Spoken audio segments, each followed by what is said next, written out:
ನಮಸ್ಕಾರ ರೀ. ನಮಸ್ತೆ ಸರ್. ಯಾವ ಊರು ತಮ್ಮದು? ನಮ್ಮದು ತೋರಣಗಲ್ ಜಿಲ್ಲಾ ಹತ್ರ. ಹಾಂ ಸರ್, ಡಾಕ್ಟರ್ ಪ್ರವೀಣ್ ಬಾಬು ಅವ್ರ ಹತ್ರ ದಾವಣಗೆರೆಗೆ ಎಷ್ಟು ದಿನ ಆಯಿತು ತಾವು ಬಂದೋಗಿ? ಇವಾಗ 1.5 ತಿಂಗಳಾಯ್ತು ಸರ್. ಏನು ತೊಂದರೆಗೆ ಅಂತ ಬಂದಿದ್ರಿ? ಗ್ಯಾಸ್ಟ್ರಿಕ್ ತೊಂದರೆ ಅಂತ. ಗ್ಯಾಸ್ಟ್ರಿಕ್ ಅಂದರೆ ಏನೇನು ಸಮಸ್ಯೆ ಆಗ್ತಾ ಇತ್ತು? ಹೊಟ್ಟೆ ಉರಿ, ಹೊಟ್ಟೆ ಉಬ್ಬರ, ಹೊಟ್ಟೆ ಉರಿ, ಹೊಟ್ಟೆ ಉಬ್ಬರ, ಉಳಿತೇದು, ಮೈಕೈ ನೋವು, ತಲೆ ಚಕ್ರ ಬಂದಂಗೆ ಆಗೋದು, ತಲೆನೋವು, ಆಮೇಲೆ ಕಾಲುಗಳೆಲ್ಲ ಎಳ್ದಂಗೆ ಆಗೋದು, ಕಾಲುಗಳೆಲ್ಲ ಎಳ್ದಂಗೆ ಆಗೋದು, ಕೈಕಾಲು ಜೋಮು, ಭುಜ ನೋವು, ಸೊಂಟ ನೋವು. ಎಷ್ಟು ವರ್ಷಗಳಿಂದ ಇತ್ತು? 10 ವರ್ಷಗಳಿಂದ ಎಲ್ಲ ಕಡೆ ತೋರಿಸಿ ಆಗಿತ್ತ? ಬೇರೆ ಯಾವ್ದು ಹಾಸ್ಪಿಟಲ್ ಹೇಳಕ್ಕೆ ಹೋಗ್ಬಿಟ್ರಿ ಹೆಸರ? ಒಟ್ಟು ಭಾಳ ಕಡೆ ತೋರಿಸಿ ಆಗಿದೆ. ಪ್ರಯೋಜನ ಆಗಿತ್ತಾ?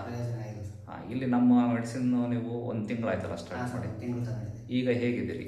ಈಗ ಆರಾಮಿದೆ ಸರ್. 50% ಕಡಿಮೆ ಆಗಿದೆ. 50% ಕಡಿಮೆ ಆಗಿದೆ. ನಾನು ನಿಮಗೆ 4 ತಿಂಗಳು ತಗೋಬೇಕು ಅಂತ ಹೇಳಿದ್ದೀನಪ್ಪ. ಈಗ ಬರೀ 1 ತಿಂಗಳು ತಗೊಂಡ್ರೆ 1 ತಿಂಗಳಲ್ಲಿ ನಿಮಗೆ 50% ಕಡಿಮೆ ಆಗಿದೆ. ಹಾಗಾಗಿ ಇನ್ನೊಂದು ಸರಿ ತೋರಿಸ್ಬೇಕು ಅಂತ ಬಂದಿರೋದು. ಕರೆಕ್ಟ್ ಅಲ್ಲ? ಆಮೇಲೆ ನಮ್ಮ ಮೆಡಿಸಿನಿಂದ ಸೈಡ್ ಎಫೆಕ್ಟ್ ಏನಾದ್ರೂ? ಯಾವುದೂ ಸೈಡ್ ಎಫೆಕ್ಟ್ ಇರಲ್ಲ. ನಿಜ ಹೇಳ್ತಿದ್ದೀರಲ್ಲ? ಆಮೇಲೆ ಡಾಕ್ಟರ್ ಲಂಚ ಕೊಟ್ಟು ಈ ಥರ ಹೇಳಿಸ್ತದ್ರೆ ಏನಿಲ್ಲಲ್ಲ? ಸತ್ಯ ಅಲ್ಲ? ಗ್ಯಾಸ್ಟ್ರಿಕ್ಕಿಗೆ ಆಯುರ್ವೇದಿಕ್ಕಲ್ಲಿ ಎಕ್ಸಲೆಂಟ್ ಮೆಡಿಸಿನ್. ಕರೆಕ್ಟ್ ಅಲ್ಲ? ಅದಕ್ಕೆ ನೀವೇ ಉದಾಹರಣೆ, ನೀವೇ ಉಪಯೋಗ ಮಾಡಿ ಹೇಳ್ತಾ ಇರೋದು. ಕರೆಕ್ಟ್ ಅಲ್ಲ? ಓಕೆ, ನಿಜ ಸರ್ ಅವ್ರು ಹೇಳ್ತಿರೋದು? ನಿಮ್ಮ ಫ್ರೆಂಡ್ ಅಲ್ಲ ಇವರು? ಭಾಳ ಹಿಂಸೆ ಅನುಭವಿಸ್ತಿದ್ರು ಮುಂಚೆ, ಈಗ ಚೆನ್ನಾಗಿದ್ದಾರೆ. ಕರೆಕ್ಟ್ ಅಲ್ಲ? ಓಕೆ, ಥ್ಯಾಂಕ್ ಯು, ಒಳ್ಳೆಯದಾಗಲಿ. ನಿಮ್ಮ ಫ್ರೆಂಡ್ಸಿಗೆಲ್ಲ ಹೇಳಿದ್ದೀರಲ್ಲ? ಅವ್ರಿಗೂ ಇದೇ ಸಮಸ್ಯೆನಾ? ಒಳ್ಳೆಯದಾಗಲಿ, ಥ್ಯಾಂಕ್ ಯು.